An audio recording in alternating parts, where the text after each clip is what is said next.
नमस्कार, मैं हूं अंकुर और आप देख रहे हैं सत्य हिंदी का न्यूज बुलेटिन। एक नजर अब तक की सुर्खियों पर। दिल्ली चुनाव में निर्णायक घड़ी आ चुकी है। 8 फरवरी यानी कि कल शनिवार को चुनावी नतीजे आने वाले हैं। उससे पहले राजधानी में हलचल तेज है। एग्जिट पोल के बाद से ही वैसे भी माहौल बदल चुका है। एक तरफ बीजेपी उत्साहित नजर आ रही है तो वहीं दूसरी तरफ आम आदमी पार्टी और ज्यादा सचेत हो चुकी है। एग्जिट पोल से झटका लगने के बाद आम आदमी पार्टी ने सभी 70 उम्मीदवारों की बैठक बुलाई है। सुबह 11:30 बजे ये बैठक होने वाली है। खुद आपके मुखिया अरविंद केजरीवाल इस बैठक की अध्यक्षता करेंगे। बता दें, आम आदमी पार्टी ने आरोप लगाया है कि बीजेपी नतीजे से पहले ही ऑपरेशन लोटस शुरू कर चुकी है। वो एक विधायक को खरीदने के लिए 15 करोड़ का ऑफर दे रही है। महाराष्ट्र विधानसभा चुनाव में करारी हार के बाद शिवसेना यूबीटी में काफी बेचैनी है। कई नेता अपने राजनीतिक भविष्य को लेकर चिंतित हैं। इस बीच एक ऐसी खबर सामने आई है जिसने ठाकरे गुट में बड़ी हलचल मचा दी है। खबर है कि उद्धव गुट के 6 सांसद पार्टी छोड़ सकते हैं। सूत्रों के मुताबिक ठाकरे गुट के 6 सांसद शिंदे गुट के संपर्क में हैं। ऑपरेशन टाइगर के जरिए ठाकरे गुट के 9 में से 6 सांसद शिंदे गुट में शामिल हो सकते हैं। सूत्रों से पता चला है कि आगामी संसद सत्र से पहले इस अभियान को पूरा करने की कवायद चल रही है। गुरुवार को राष्ट्रपति के अभिभाषण के धन्यवाद प्रस्ताव पर प्रधानमंत्री मोदी के भाषण के बाद कांग्रेस के राज्यसभा सांसद जयराम रमेश ने कहा कि प्रधानमंत्री झूठ की गंगा बहाते हैं। जयराम रमेश ने कहा कि 90 मिनट प्रधानमंत्री बोले, झूठ की गंगा बहाते गए। उनके पास सिर्फ 2 ही हथियार हैं, एक प्रधानमंत्री कांग्रेस बदनामी योजना और एक प्रधानमंत्री इतिहास तोड़ मरोड़ योजना। जवाहरलाल नेहरू को निशाना बनाया, कांग्रेस को निशाना बनाया और एक नया इतिहास सदन के सामने उन्होंने पेश किया। बिल्कुल सरासर झूठ। मुख्यमंत्री देवेंद्र फडणवीस के देखते ही देखते उप मुख्यमंत्री अजित पवार ने गुरुवार को औद्योगिक शहर के विकास का श्रेय उन्हें न देने के लिए भाजपा विधायक महेश लांडगे की आलोचना करने में कोई कसर नहीं छोड़ी। मौका था चिखली इलाके में पिपरी चिचवड़ पुलिस आयुक्तालय के प्रस्तावित भवन के भूमि पूजन के साथ साथ नागरिक विकास कार्यों के उद्घाटन का। सभा को संबोधित करते हुए बीजेपी विधायक लांडगे ने फडणवीस की तारीफ की और कई बड़ी विकास परियोजनाओं को मंजूरी देने और उनके कार्यान्वयन को सुनिश्चित करने का श्रेय दिया।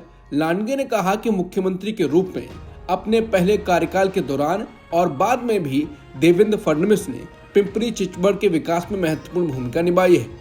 लांडगे ने फडणवीस की तारीफ करते हुए अजित पवार का नाम नहीं लिया, जिन्हें पिछले 20 से 25 सालों में पिंपरी चिचवड़ के तीव्र विकास का आर्किटेक्ट माना जाता है। एनसीपी ने पहले कांग्रेस के साथ मिलकर और फिर अपने दम पर 2 दशकों से अधिक समय तक पिंपरी चिचवड़ पर शासन किया है। जब बोलने की बारी आई तो अजित पवार ने लांडगे को खूब खरी खोटी सुनाई। उन्होंने कहा कि मुझे नहीं पता कि जब महेश लांडगे ने पिंपरी चिचवड़ के विकास के बारे में उल्लेख किया तो उन्होंने मेरा नाम क्यों नहीं लिया, मेरे नाम लेने पर नाखुशी क्यों महसूस की। ये पूरा पिंपरी चिचवड़ जानता है। मैं 1992 में आपका सांसद बना और 1992 से 2017 तक पिंपरी चिचवड़ में काफी सुधार हुआ। मैं लगभग 25 वर्षों से पिंपरी चिचवड़ के विकास पर नजर रख रहा हूं। आप यहां के अधिकारियों से पूछ सकते हैं, मैं उनसे विकास कार्यों के बारे में कितनी बार पूछता रहता हूं और कितनी बैठकें करता हूं। उत्तर प्रदेश के प्रयागराज में जारी महाकुंभ में मौनी अमावस्या के दिन बड़ा हादसा हुआ जब भगदड़ में कई लोगों की जान चली गई थी। इसके बाद बागेश्वर धाम के महंत धीरेन्द्र शास्त्री ने विवादित बयान देते हुए कहा था कि गंगा किनारे मरने वालों को मोक्ष मिलता है, इसलिए इसे हादसा नहीं मोक्ष माना जाना चाहिए। धीरेन्द्र शास्त्री के इस बयान पर अब उमा भारती की प्रतिक्रिया आई। उमा भारती ने कहा कि कुंभ में स्नान से मोक्ष मिलता है, ये बात सत्य है, लेकिन वहां लोग कुचलकर तड़प तड़प कर मरे हैं, ये मोक्ष नहीं है। जो लोग जीवित हैं उनके परिवार वाले भगदड़ में तड़प तड़प कर मर गए, उन्होंने कौन सा पाप किया था। उमा भारती ने धीरेन्द्र शास्त्री को नसीहत भी दी। उन्होंने कहा कि मुझे लगता है कि संत को अपनी संवेदना का ध्यान रखना चाहिए और उसके प्रति सजग भी रहना चाहिए। आज भी एक के बाद एक ऐसी घटनाएं आती रहती हैं जहां दलितों को घोड़ी चढ़ने से रोका जाता है।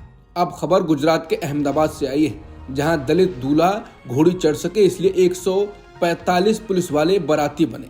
इंडियन एक्सप्रेस की खबर के मुताबिक मामला बनासकांठा जिले के पालनपुर तहसील के गदलवाड़ा गांव का है। यहाँ 6 फरवरी को एक शादी में 145 पुलिसकर्मी शामिल हुए। दूल्हे का नाम मुकेश पारेचा है। हालांकि इतनी पुलिस होने के बाद भी किसी ने पत्थर फेंका, ऐसा दावा किया गया। बनासकांठा डिस्ट्रिक्ट कोर्ट में प्रैक्टिस करने वाले पारेचा ने कहा कि बारात पुलिस सुरक्षा में निकाली गई। मैं घोड़ी पर सवार था, इसलिए कुछ नहीं हुआ, लेकिन जब मैं घोड़ी से उतरकर अपनी कार में बैठा था, करीब 500 मीटर ही चले थे, तभी किसी ने हमारी गाड़ी पर पत्थर फेंका। फिर एसएचओ वसावा ने खुद कार चलाई और हमें वहां से निकाला। इस मौके पर वडगाम से एमएलए जिग्नेश मेवाड़ी भी मौके पर मौजूद थे। मुकेश ने बताया कि हम 1-2 दिन में पत्थरबाजी को लेकर पुलिस को शिकायत देंगे। इस बीच इंस्पेक्टर वसावा ने बताया कि कार्यक्रम की निगरानी के लिए ड्रोन कैमरों का भी इस्तेमाल किया गया था। हमने फुटेज देखी, लेकिन पत्थरबाजी जैसी कोई घटना नहीं हुई। बारात शांतिपूर्ण तरीके से निकाली गई, लेकिन जब दूल्हे ने पत्थर फेंके जाने का आरोप लगाया तो मैंने उनकी कार चलाई और उन्हें उस गांव तक छोड़ा जहां शादी होनी थी। आरबीआई आज मॉनेटरी पॉलिसी की बैठक में लिए गए फैसले का ऐलान करने वाला है। RBI governor Sanjay Malhotra RBI की बैठक में हुए फैसले के बारे में जानकारी देंगे।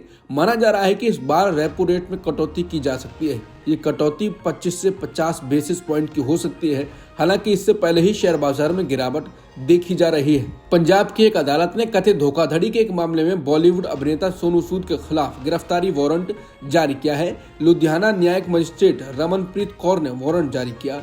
दरअसल लुधियाना के वकील राजेश खन्ना ने मोहन शुक्ला नाम के शख्स के खिलाफ 10 लाख रुपए की धोखाधड़ी का केस दर्ज कराया, जिसमें उसे नकली रिजिका सिक्का में निवेश करने के लिए लालच दिया गया था।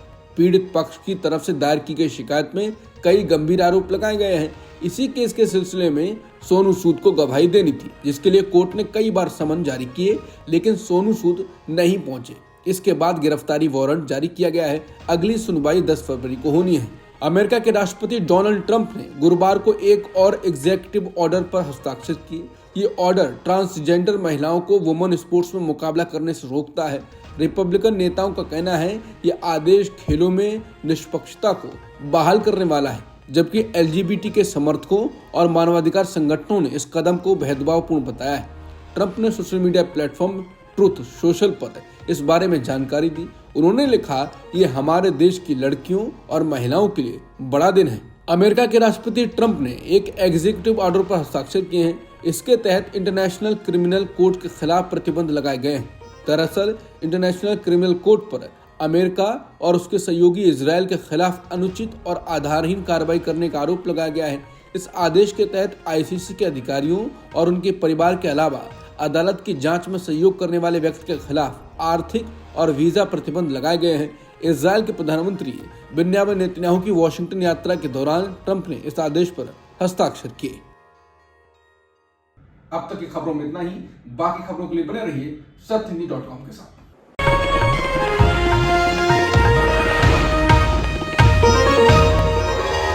Copyright disclaimer under Section 107 of the Copyright Act 1976. Allowance is made for fair use for purposes such as criticism, comment, news reporting, scholarship, and research.